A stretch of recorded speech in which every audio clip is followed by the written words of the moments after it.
নমস্কাৰ আজি 19 জুলাই অসমৰ লগতে ভাৰতৰ বিভিন্ন প্ৰান্তৰ পৰা সন্ধিয়াৰ কেইবাটাও খবৰ আহি পৰিছে এই মুহূৰ্তত জনাইছো এটা গুৰুত্বপূৰ্ণ খবৰ মুছলমানৰ এক নম্বৰ শত্ৰু হৈছে হিমন্ত বিশ্ব শৰ্মা এবাৰ হিমন্ত বিশ্ব শৰ্মাৰ বিৰুদ্ধে সৰব হৈ পৰিছে বিধায়ক অখিল গগৈ হিমন্ত বিশ্ব শৰ্মা কৈছে 2041 চনলৈ মুছলমান সংখ্যাগৰিষ্ঠ ৰাজ্যলৈ পৰিণত হ'ব অসম প্ৰতি বছৰে অসমত 22 লাখতকৈ অধিক বৃদ্ধি পাইছে মুছলমানৰ সংখ্যা মুছলমানৰ বিৰুদ্ধে এই বিস্ফোৰক তথ্য হিমন্ত বিশ্ব শৰ্মাৰ এতিয়াৰ পৰা যান-বাহন আইন উলংঘাকাৰীক এআইৰ দ্বাৰা দিয়া হ'ব ই চালান সুবুৰীয়া ৰাজ্য সিকিমৰ প্ৰশাসনে আনিলে এই ব্যৱস্থা অসমত মুছলমানৰ জনসংখ্যা 40% হোৱাটো বাস্তৱ সত্য নহয় মুখ্যমন্ত্ৰী হিমন্ত বিশ্ব শৰ্মাৰ দাবীৰ পিছতে গৰজি উঠিল বিধায়ক অখিল গগৈ অসমত 40% মুছলমান থকা তথ্য ক'ত পালে মুখ্যমন্ত্ৰী হিমন্ত বিশ্ব শৰ্মাই 1991 চনত 24% আছিল অসমৰ মুছলমানৰ জনসংখ্যা বৰ্তমান সময়ত বিজেপিয়ে ব্ৰিটিছৰ দৰে শাসন চলাইছে ভাৰতত আকাশলংঘী মূল্য বৃদ্ধিৰে জুৰুলা হৈ পৰিছে দেশবাসী কিন্তু দেশবাসীৰ চিন্তা বাদ দি কেৱল উদ্যোগপতিৰ চিন্তাহে কৰিছে মোদী চৰকাৰে দেশত বৰ্তমান সময়ত অৰ্থনৈতিক বৈষম্যৰ হাৰ ব্ৰিটিছৰ শাসনতকৈ বেয়া এই দেশৰ জনসংখ্যাৰ 1% লোকে দেশৰ 40% সম্পদ নিয়ন্ত্ৰণ কৰে এই মন্তব্য কৰিছে কংগ্ৰেছৰ ৰাষ্ট্ৰীয় মুখপাত্ৰ সুপ্ৰিয়া শ্ৰীনাথে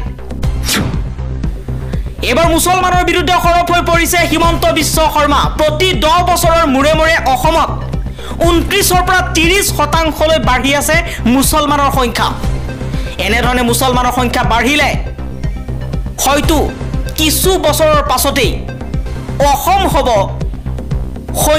সংখ্যাগৰিষ্ঠ মুছলমান ৰাজ্য এবাৰ মুছলমানক লৈ শংকিত হৈ পৰিছে হিমন্ত বিশ্ব শৰ্মাই কৈছে আজি সংবাদ মেলত কৈছে যে প্ৰতি 10 বছৰৰ মূৰে মূৰে অসমত 29 পৰা 30% লৈ বাঢ়ি আছে অসমৰ সংখ্যালঘু মুছলমানৰ সংখ্যা অসমত এইবাৰ বিশ্ববিদ্যালয় একত্ৰীকৰণ কৰা হ'ব ৰাজীৱ গান্ধী সমবায় বিশ্ববিদ্যালয় আৰু শিৱসাগৰ বিশ্ববিদ্যালয়ৰ একত্ৰীকৰণ হ'ব আজি সংবাদমেল যোগে এই ঘোষণা কৰিছে শিক্ষা মন্ত্ৰী ডক্টৰ ৰণোজ পেগুৱে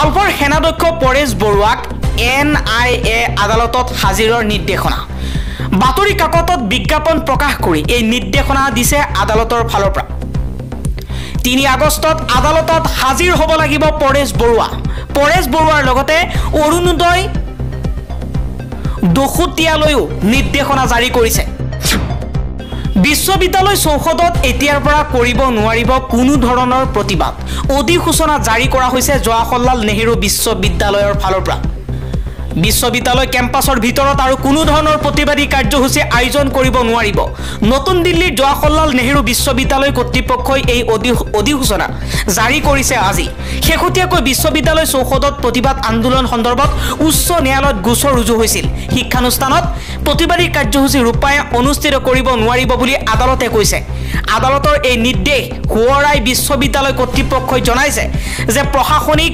ভৱনৰ পৰা 100 মিটাৰ ভিতৰত কোনো ধৰণৰ প্ৰতিবাদ ধৰ্ণা সমাৱেশ কাৰ্যসূচী অনুষ্ঠিত কৰিব নোৱাৰিব আদি উলংঘা কৰাৰ ক্ষেত্ৰতো কঠোৰ ব্যৱস্থা গ্ৰহণৰ ইংগিত দিয়া হৈছে সংৰক্ষণ বিৰোধী প্ৰতিবাদত স্তব্ধ হৈ পৰিছে সুবুৰীয়া ৰাষ্ট্ৰ বাংলাদেশ গৃহযুদ্ধ সদৃশ পৰিস্থিতিত নিহত হৈছে 39 জনকৈ লোক বাংলাদেশত ইণ্টাৰনেট সেৱা বন্ধ কৰা হৈছে অগ্নিগৰ্ভ হৈ পৰিছে সুবুৰীয়া ৰাষ্ট্ৰ বাংলাদেশ বৃহস্পতিবাৰে কেৱল বাংলাদেশত ছাত্ৰ-ছাত্ৰীৰ মৃত্যুৰ সংখ্যাই 32 জন অতিক্ৰম কৰিছে এজনকৈ শিক্ষাৰ্থীৰ মৃতদেহ ঢাকা চিকিৎসা মহাবিদ্যালয়কে ধৰি বিভিন্ন চিকিৎসালয়ত আহি পৰিছে চিকিৎসালয়ৰ চৌহদবোৰত কেৱল আৰ্তনাদ আৰু ক্ৰন্দনৰ ৰোল বিভিন্ন শিক্ষানুষ্ঠানৰ চৌহদ শিক্ষাৰ্থীৰ আৰ্তনাতে অস্থিৰ কৰি তুলিছে তথাপি এই আন্দোলন অব্যাহত আছে ইফালে ঢাকা আৰক্ষী আৰু ৰেপিড একশ্যন বেটেলিয়নৰ নিৰ্দয় কাৰ্যকলাপৰ ইটোৰ পিছত সিটো ভিডিঅ' দিনটোৰ ভিতৰতে ছ'চিয়েল মিডিয়াত বিয়পি পৰিছে। ইয়াৰ ফলত উত্তেজনা বৃদ্ধি পাইছে। কেৱল ঢাকাতে নহয়, চট্টগ্ৰাম, কুমিল্লা, ৰাজশ্বাহীকে ধৰি বাংলাদেশৰ বিভিন্ন প্ৰান্তত ছাত্ৰ ছাত্ৰীৰ ক্ষোভ বিয়পি পৰিছে। ৰাজপথত প্ৰতিবাদকাৰীক দমন কৰিবলৈ গৈ ইটোৰ পিছত সিটোকৈ প্ৰাণ কাঢ়ি নিছে আৰক্ষীয়ে। মুছলমানে কি খাব, কিদৰে বিয়া কৰাব সেয়া থিৰাং কৰাৰ অধিকাৰ মুখ্যমন্ত্ৰী হিমন্ত বিশ্ব শৰ্মাৰ নাই। এবাৰ মুখ্যমন্ত্ৰী হিমন্ত বিশ্ব শৰ্মাক উভতি ধৰিছে AIUDFৰ বিধায়ক ৰফিকুল ইছলামে। ৰফিকুল ইছলামে কৈছে যে মুছলমানে কি খাব, কিদৰে বিয়া কৰাব সেয়া থিৰাং কৰাৰ অধিকাৰ মুখ্যমন্ত্ৰীৰ নাই। অসমত বানকে ধৰি বহু সমস্যা আছে, সেইসমূহ সমাধান কৰাৰ কথা ভাবক অসমৰ মুখ্যমন্ত্ৰীজনে। বাতিল হ'ব অসম মুছলমান বিবাহ বিচ্ছেদ পঞ্জীয়ন আইন 1935। ইয়াৰ পিছতেই মুখ্যমন্ত্ৰী ডক্টৰ হিমন্ত বিশ্ব শৰ্মাক উভতি মন্তব্য কৰিছে ৰফিকুল ইছলামে। ৰফিকুল ইছলামে কৈছে বৰ্তমান অসমৰ বিভিন্ন প্ৰান্তত বানৰ সমস্যা। তেনে সময়তে হিমন্ত বিশ্ব শৰ্মাই মুছলমানক টাৰ্গেট কৰি অসমত সাম্প্ৰদায়িক হিংসাৰ বীজ ৰোপণ কৰিবলৈ চেষ্টা কৰিছে। নগাঁৱৰ কঠীয়াতলীৰ গাঁও প্ৰধানক হত্যা কৰা হৈছে। অভিযুক্তক গ্ৰেপ্তাৰো কৰা হৈছে। অভিযুক্ত পলাশ আমচাঙক আটক কৰিছে আৰক্ষীয়ে। নিহত গাঁও প্ৰধান চিৰন্তন বৰদলৈৰ গাঁৱতে ঘৰ অভিযুক্ত পলাশৰ। কঠীয়াতলীৰ দৈনিক বজাৰত নৃশংসভাৱে হত্যা কৰিছিল গাঁও প্ৰধানজনক। বাল্য বিবাহ বন্ধ কৰা হ'ব অসমত। কোনেও বাল্য বিবাহ কৰাব নোৱাৰিব।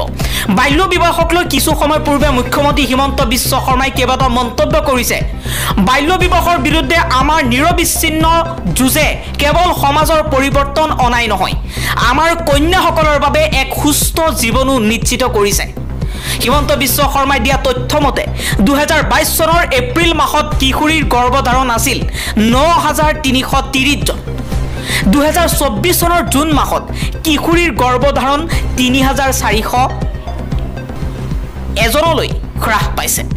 অনাগত দিনত আমাৰ অভিযান অবিৰতভাৱে চলি থাকিব বুলি মন্তব্য কৰিছে মুখ্যমন্ত্ৰী হিমন্ত বিশ্ব শৰ্মাই।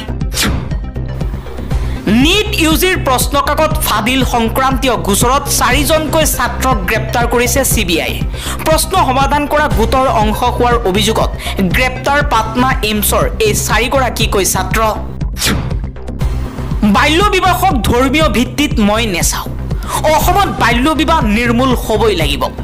নৱেম্বৰ মানত পুনৰ অভিযান চলিব বাল্য বিবাহৰ বিৰুদ্ধে। মুখ্যমন্ত্ৰী হিমন্ত বিশ্ব শৰ্মাই এই ঘোষণা কৰিছে কিছু সময় পূৰ্বে। এইবাৰ প্ৰধানমন্ত্ৰী নৰেন্দ্ৰ মোদীৰ বিৰুদ্ধে ক্ষোভ ব্যক্ত কৰিছে RSS প্ৰধান মোহন ভাগৱতে।